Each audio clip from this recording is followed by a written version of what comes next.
আমার ছেলে আমরা সিদ্ধান্ত নিচ্ছি আমরা রাজনীতির সাথে থাকবো না। নোয়াখালী রাজনীতির সাথে, নোয়াখালী না সারা বাংলাদেশে আওয়ামী লীগ রাজনীতির সাথে আর থাকবো না। নিজেদের ইনকাম দিয়ে বাম্বু খাবো, এই রাজনীতি করাচ্ছে না করাই ভালো। আমি সেলিম ভাইকে বলবো, একটু শক্ত হাতে ধরেন। আপনি 2-3 বারের সভাপতি, আপনার গাঢ় বনার ওইভাবে থাকা উচিত। এই বাচ্চা আপনাদের কাছে ছেড়ে দিবেন দলটাকে, লুটে ফুটে খেয়ে ফেলবে, একদম লুটে ফুটে খেয়ে ফেলবে। আপনি আমাকে পছন্দ না করলে একজন ভালো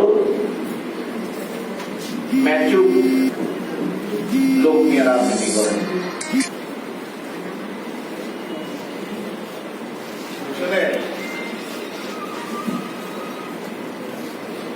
শেখ কামাল মারা গেছে কখন?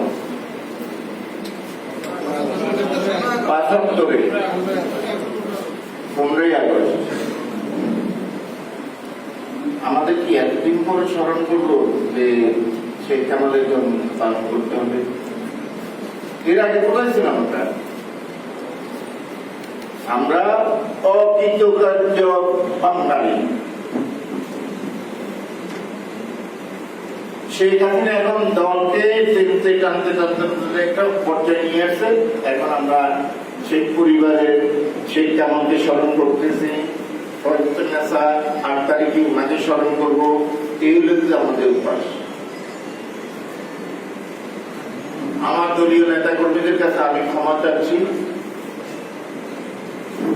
এবারের 15ই আগস্ট আমি মনে আগের মতো থাকতে পারবো না। কারণ বঙ্গবন্ধুর মৃত্যুবার্ষিকীতে আমার রক্তের মধ্যে শোকের কান্না হয়। এই শোকের কান্নায় যখন আমি কিছু করতে পারি না, তখন হৃদয়ে ক্ষরণ হয়। আর হৃদয়ে ক্ষরণ হলে